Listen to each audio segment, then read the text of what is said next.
In today's video, I am very, very excited because they have actually solved this, and I'm recording this on the 27th of July, 2022. I just come across the information that they have solved this particular case, and I'm hugely relieved. I actually recorded this video a couple of weeks ago, so the base of this video is of my findings from a couple of weeks ago, but I will play that through, and then I will then add at the end exactly the details of what they have found today. I am very excited about everything that's happened with this. The case today is of the Somerton Man. So this unsolved case is right here in Australia, and no one knows what happened or who this person was. An unidentified man was found dead on the Somerton Park beach south of Adelaide in South Australia on the 1st of December in 1948. On the 30th of November 1948, people walking on the beach found this man leaning against a concrete wall. These witnesses say that it was definitely odd, as he was a very well-dressed, clean-shaven man with shiny boots, but was sitting on the beach. Some people even say he was acting like he was drunk, but little did they know he may have been dying. So no one went up to him because they thought that he was just drunk, and people just left him alone to sober up. But when he was still there the next day, motionless, a couple on horseback that were regulars to walking the path along the beach noticed that he was still there and alerted police. This is when the mystery deepens and gets more puzzling. This man appeared to be in his 40s to 50s. He had no wallet, no identification, no signs of how he died. For example, there was no stab wounds, there was no bruises, no signs of struggle. He was wearing a nice business suit with all the tags cut off, a white shirt, red, white and blue tie, brown trousers, socks and shoes, and his jacket was brown. He had mousy ginger hair with grey flecks on the side and behind the ears, and in his pockets they found a train ticket to Henley Beach, a bus ticket to North Glenelg, a metal comb that was made of aluminium that was not from Australia, a packet of gum, cigarettes, handkerchief and matches, and he had a half-finished cigarette on his right collar. When his body was taken to the hospital, they assessed him and found that his feet were weird and munted, like he had his feet in shoes that were sizes way too small. So apparently this can be caused by being a ballet dancer. He also had massive calves and was physically fit. His pupils were an unusual shape and oddly small, and his eyes were grey. He had blood in his stomach, which seemed like he had been poisoned, but his tests came back with no poison in his system, but may have ingested poisons that can go undetected. No coroner could determine this man's cause of death. On top of that, no one could even identify him, so they declared him as dead via heart failure. Police did find his belongings at the Adelaide railway station. They went through his suitcase and found clothing labelled with T. Keen, but this did not help in the search for the man's identity. But the most puzzling thing of all came a few months later, when they found a small pocket that was sewn into his pants, concealing a hidden note that read in Persian, Tamam Shud, which when translated into English says, "It is finished" or "It's ended."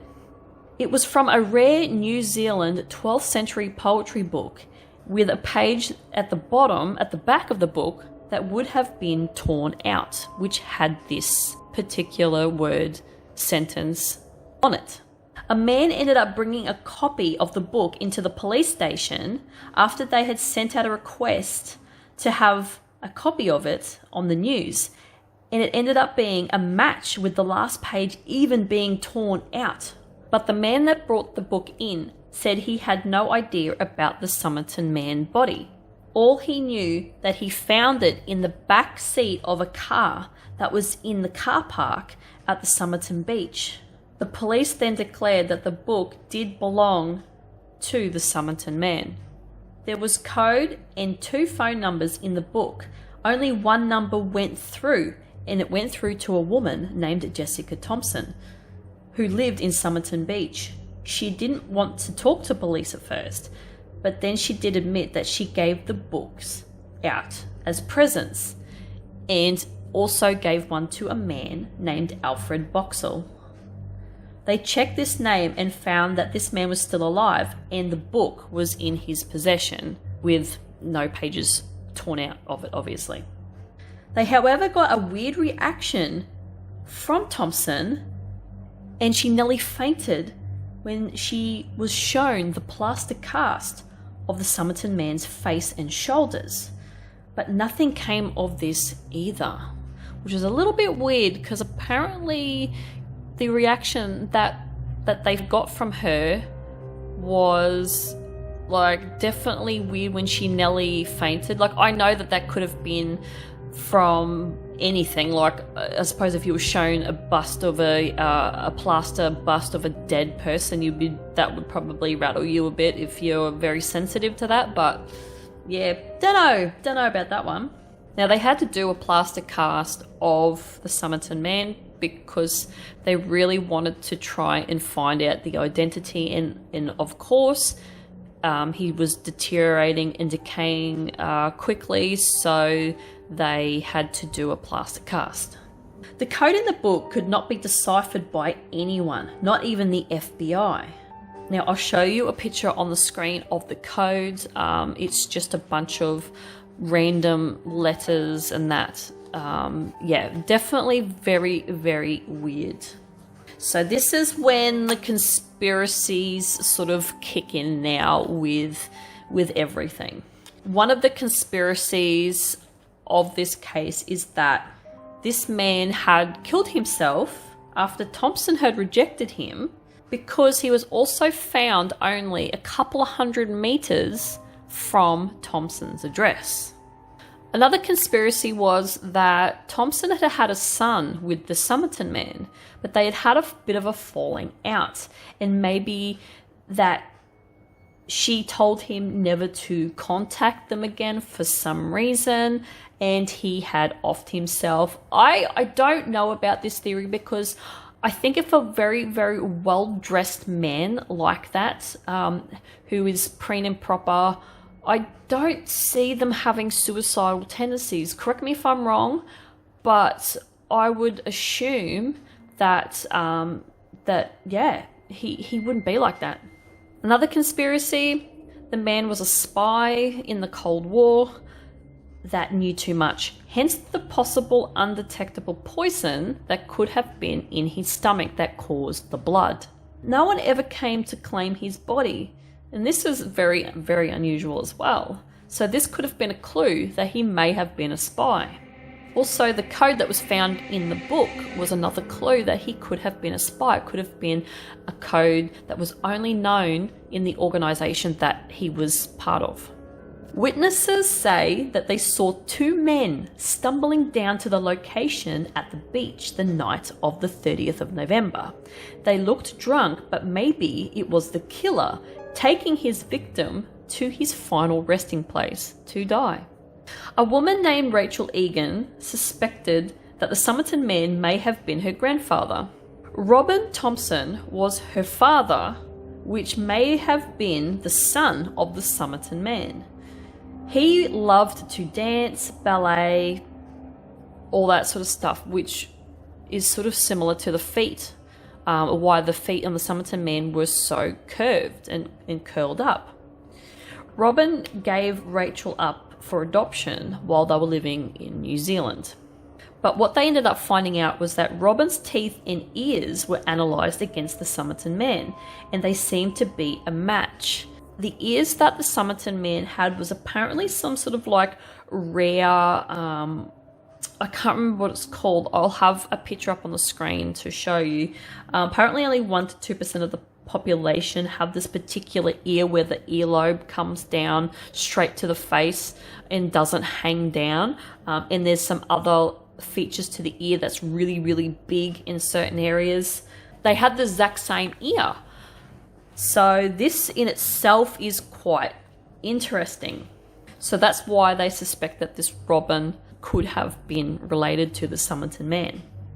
Also, they were apparently missing the same sets of teeth that never grew in their mouth. So that's two things that are the same as each other. So it's looking like there could have been like a link to why she fainted back when she saw the plaster cast of this man, because she might have known that this was the father of her children.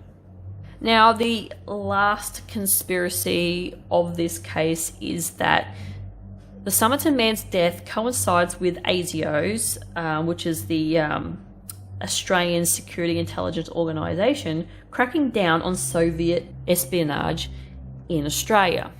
Could have been a coincidence, who knows? But yeah, a lot of people think this guy may have been a spy, hence the reason why he had absolutely no identification. No identification was ever found. No one come forward. Yeah, it's like his identity was completely wiped. Like nothing of him whatsoever. So they think that this man may have been either American or from the UK, because his clothing and the items found on him, such as the comb that I mentioned and the suit, like a tailor was called in to assess the suit and said that the suit was made in America. Now, at this point in time, apparently those sort of suits were not available in Australia, so there's a pretty good indication that this guy was American. Also with the brush, the aluminium brush not being sold in Australia as well, but only being sold in America at that point in time as well. In May 2021, the Somerton Man's body was exhumed and is now in the process of being DNA tested, so hopefully this mystery will be solved and put this over 70-year-old case, to rest. Because his body was embalmed to give the police more time to try and identify him, this comes with its own sets of challenges, because the embalming fluid can break down the DNA and tissue. They can interfere with the results of the DNA test. Now, it all comes back to Rachel's DNA, because her father, Robin, ended up being cremated, so they can't pull any DNA from Robin. So Rachel is the best bet for this particular case, to get her DNA and see if she is related to the Somerton Man. Like, it's been over a year now of all these testings. Surely they would have found something out, but maybe they're not going to tell us. Maybe this is not something that they're going to make public for some reason. I don't know, but I will be keeping posted with this, because I'm very, this is a very curious case. This is one of the cases that I really want to know who this man was, and if he's got any relations here in Australia, and if he was here and had a fling with Jessica Thompson and ended up having kids here, and was maybe here for a little bit longer than usual, or maybe he had come here and he'd gone back home, and then maybe she had rung him and told him that he had had some kids and he was over here to see them. So, it could have been that. Or, there's a possibility too that he may have just died of natural causes on the beach. He may have just decided to go and sit on the beach and to smoke a cigarette and just died. just up and died of a heart attack or anything, because back then they may not have had the technology to work out whether or not someone had died from a heart attack. I don't know, but that could have been a thing as well. Could have just been all that, but it'd be just really, really great to give this guy his name back. And so the information prior to what you're about to hear now is of what I had talked about a couple of weeks ago before this had been solved. And today I ended up hearing on the radio as I was driving to town that they have finally solved this mystery. So as I said at the beginning of this video, it's the 27th of July, 2022, and they have finally cracked this case. Now, the Somerton Man has been identified by a university researcher in Adelaide named Derek Abbott. The Somerton Man is believed to be 43-year-old Carl Charles Webb from Melbourne, Victoria, and he was the youngest of 6 siblings, and he was an electrical engineer from Melbourne. Suspicions fell on Carl as he had no death records, so there was no records of him actually dying, and that's how they sort of pinned that. That was one of the things that they pinned down to the Somerton Man being Charles Webb. He was born in Footscray on the 16th of November 1905 to Richard Webb and Eliza Amelia Morris Grace. His father had basically died in 1939, and his mother died the year before he was found dead, before Carl was found dead in 1946. So apparently the tea keen that was found on his clothes were actually the clothes from his brother-in-law, Thomas Keane. Now, this was possible hand-me-down clothes that he had gotten. The reason for his visit is unsure to Adelaide, but apparently he had been separated from his wife, Dorothy Robinson, which was also known as Doff Webb. She had moved to Adelaide, and it looks like he may have been there to track her down. Apparently he had left Dorothy in April in 1947, which is his last known records of his movements. Apparently then Dorothy wanted to file for a divorce because Carl had just basically disappeared. It took years and 4,000 names in a complex family tree to find out who Carl was, thanks to Derek Abbott. The DNA tests were done on strands of hair that were found in the death mask. They had been in that death mask for 70 years, and that's how they were able to get his DNA and do all this. So with the DNA testing, they also found out that Rachel Egan was not related to him, and Robin Thomas was not Carl's kid at all, even though the dental records and the ear were such a match. It was just pure coincidence that Robin Thomas had so much resembling this man. Now, apparently Carl liked betting on the horses, which could have related to the code that was in the book that he had. Apparently they could have been relating to horse names. This has been awesome. Like, I am so happy that this has finally been solved. Like, this has been something that I've been watching for a couple of years now. The investigation is not over. The next step is to try to find out what he was doing in his life and what his life was all about, and how he came to die alone on the Somerton beach in 1948. So I still have some questions though. I'm like, why didn't anyone come forward? Like, why didn't his wife, his photo was plastered around the world on TV. Surely she had a TV back then, maybe, or a newspaper.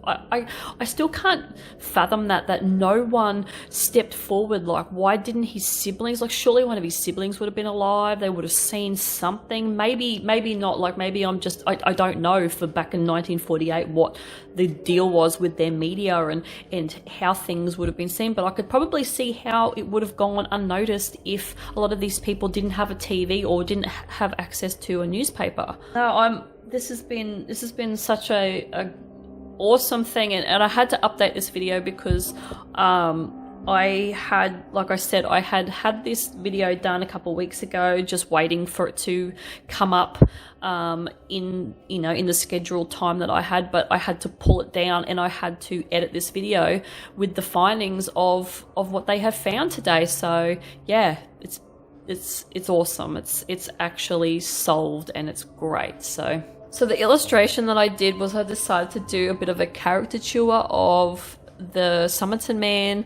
of him like walking with his briefcase, his suitcase, with the words Tamam Shud written on the suitcase, of the words that were found in this hidden pocket in his pants. And I just decided to add a bottle of poison that he was drinking to the picture. This is not my full belief on what happened to him. I just wanted to add this because I just wanted to bring some blood out of his mouth in a horrific way. So yeah, I don't know what's happened to this man. But anyway, I will leave you with that thought, and I am out of here, and I will see you guys in the next one. Bye.